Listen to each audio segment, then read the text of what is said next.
Start होता है जीयू से। जीयू जो अपने पास्ट के बारे में सोच रहा था। जीयू एक ऑर्डिनरी लड़का, ऑर्डिनरी हाइट और ऑर्डिनरी अपीयरेंस के साथ अपने रियल लाइफ में भी एक नोबडी था। ना ही किसी स्पोर्ट में, ना ही किसी एकेडमिक करियर में वो बेस्ट था। रियल लाइफ में तो छोड़ो, वो गेम लाइफ में भी बस एक ब्रोंज टियर का प्लेयर था। एक ऐसा प्लेयर जिसको कोई नहीं जानता था, जिसके साथ कोई कभी खेलना नहीं चाहता था। पर ये सब कुछ चेंज होने वाला था, क्योंकि अब उसके पास ये वुडन स्टिक जो था, स्टिक जिसके एक ही हल्के झटके से पूरा एक कॉन्टिनेंट तबाह हो चुका था और जिसके इम्पैक्ट से लाखों लोग मारे गए थे।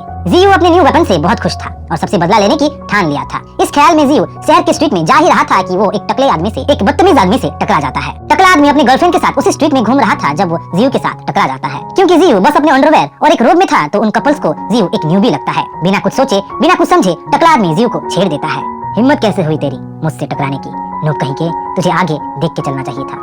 जहाँ टकला आदमी जीयू के रोप्स पकड़ के उसे धमका रहा था, वहीं उसकी गर्लफ्रेंड उसको झूठ मूठ का समझा रही थी। ऊपर ही ऊपर से टकले की गर्लफ्रेंड टकले को समझा तो रही थी, पर अंदर ही अंदर से एक नूब को परेशान होते देख, बुली होते देख हंसी से लोटपोट हो रही थी। तभी कुछ ऐसा होता है जो ना टकला आदमी ना ही उसकी गर्लफ्रेंड अपने सपने में सोचे थे। अबे टकले सुअर। जैसे ही जीयू के मुंह से टकला आदमी अपने लिए इंसल्ट सुनता है, वो गुस्से से बौखला जाता है और जीयू को मारने की कोशिश करता है। पर जीयू के हल्के से स्टिक के टक्कर से टकला आदमी आसमान की सैर करने चला जाता है। स्टिक और टकले आदमी का इम्पैक्ट इतना ज्यादा था कि वहाँ एक धमाका हो गया था और टकले आदमी की गर्लफ्रेंड का मुंह खुला का खुला रह गया था। जहाँ स्टिक के पावर को देख जीयू खुश हो रहा था, इनविंसिबल महसूस कर रहा था, वहीं उसको एक नोटिफिकेशन आता है। नोटिफिकेशन उसके स्टिक वेपन के ड्यूरेबिलिटी का। यहाँ हमें पता चलता है कि स्टिक को वो बस 5 बार ही यूज कर सकता था। 2 बार उसने यूज कर दिया था और 3 अटैक्स अब भी बाकी थे। बाकी 3 अटैक्स के साथ स्टिक रुइन होने वाला था, डिस्ट्रॉय होने वाला था। जो खुशनुमा सपना जीयू अपने दुश्मनों से बदला लेने का देखा था, वो डिस्ट्रॉय होने वाला था। वो वेपन को, स्टिक को रिपेयर कर सकता था, पर रिपेयर कैसे करे उसे नहीं पता था। क्योंकि जीयू के पास लिमिटेड अटैक्स बचे थे, तो स्टिक के अटैक्स को यूज करने के लिए जीयू चला जाता है क्रोनो लाइफ गेम के स्ट्रॉन्गेस्ट बॉस मॉन्स्टर से लड़ने, द ट्विन हेडेड ड्रैगन उरस से लड़ने।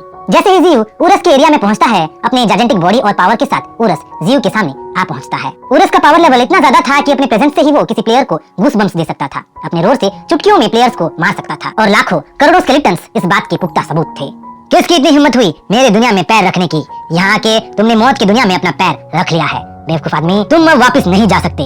तुम हमेशा हमेशा के लिए डर दर्द महसूस। उरस ड्रैगन की बातें खत्म भी नहीं हुई थी कि जीयू के ओवरपावर स्टिक के एक ही वार से उरस के 2 सिरों में से एक सिर वहाँ जल के राख हो जाता है। उरस जो क्रोनो लाइफ गेम का सबसे स्ट्रॉन्गेस्ट मॉन्स्टर था, वो इजीली एक नूब जैसे प्लेयर के हाथों हार रहा था और ये बात उरस बिल्कुल नहीं समझ पा रहा था। जहाँ उरस होने वाले इंसिडेंट को देख अपना मुंह खुला का खुला रख दिया था, शॉक में आ गया था, वहीं जीयू अपने बचे 2 अटैक्स को यूज करके उरस को वहीं मार देना चाहता था। अपनी तरफ बढ़ते अटैक्स को देख उरस घबरा जाता है, वो चीखने लगता है, चिल्लाने लगता है, रुको रुको रुक जाओ, मुझे कुछ कहना है। सर मुझे तुम सर बोल रहे हो? कुछ देर पहले तो तुम मुझे बेवकूफ बोल रहे थे।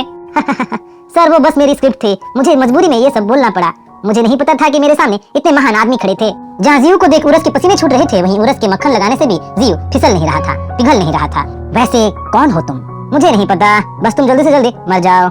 जैसे ही जीयू अपना दूसरा अटैक करता है, उरस द ड्रैगन स्टिक के जोरदार इम्पैक्ट से 2 टुकड़ों में कट जाता है। जीयू दुखी था, अपने ओवरपावर स्टिक को वो खोना नहीं चाहता था। जीयू उरस को कंप्लीटली अनहाइलाइट करने के लिए, तबाह करने के लिए अपना स्टिक उठाता है और स्टिक की ड्यूरेबिलिटी के बारे में बड़बड़ाने लगता है। जैसे ही ड्यूरेबिलिटी के बारे में उरस द ड्रैगन सुनता है, तो उसे बचने के लिए एक उम्मीद दिखता है। उरस अपने आप को जीयू से बचाने के लिए, अपने सोल को स्टिक के साथ फ्यूज करने के लिए तैयार हो जाता है, स्टिक की ड्यूरेबिलिटी बढ़ाने के लिए तैयार हो जाता है। तुरंत ही जीयू को एक नोटिफिकेशन आता है। ट्विन हेडेड ड्रैगन उरस अपना सोल इन्फ्यूज करना चाहता है। क्या तुम क्वेस्ट एक्सेप्ट करना चाहते हो? क्या तुम उसका कॉन्ट्रैक्ट रजिस्टर करना चाहते हो? जैसे ही जीयू क्वेस्ट एक्सेप्ट करता है, ट्विन हेडेड ड्रैगन उरस का सोल और वुडन स्टिक फ्यूज हो जाते हैं और वुडन स्टिक ऑफ ईगो का फॉर्मेशन हो जाता है। यहाँ हमें पता चलता है कि ईगो स्वॉर्ड क्रोनो लाइफ का स्ट्रॉन्गेस्ट वेपन था और ड्रैगन उरस के सोल और वुडन स्टिक के फ्यूज होने से वो लेजेंडरी वेपन जीयू के पास आ गया था। एक वेपन जिसके पास खुद का एक ईगो था, सोल था और इनफाइनाइट ड्यूरेबिलिटी था। मतलब जीयू इनफाइनाइटली वेपन को यूज कर सकता था। जहाँ जीयू एक पॉइंट पे स्टिक की ड्यूरेबिलिटी को देख अपने बदले को फीलिंग को दबाने लगा था, पर ईगो स्टिक पाके वो अब एक शैतानी स्माइल देने लगा था और सबसे बदला लेने के लिए उरस के ओवरपावर आर्मी के साथ निकल पड़ा था। दूसरी तरफ शहर में एक पोस्टर छपा था,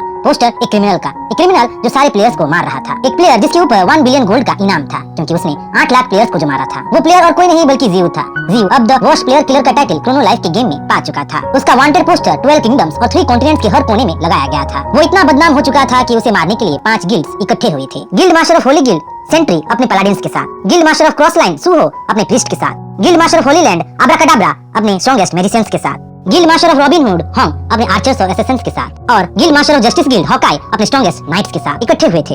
इतने बड़े आर्मी को देख हर एक प्लेयर को गूसबम्प्स आ रहे थे और ये सब लोग एक ही प्लेयर को मारने के लिए मिशन में निकलने वाले थे। पहली बार 5 गिल्ड्स यूनाइट हुए थे और ये सब जीयू की मेहरबानी से हुए थे। जल्द ही एक बैटल होने वाला था जिससे पूरा क्रोनो लाइफ जीयू के बारे में जानने वाला था।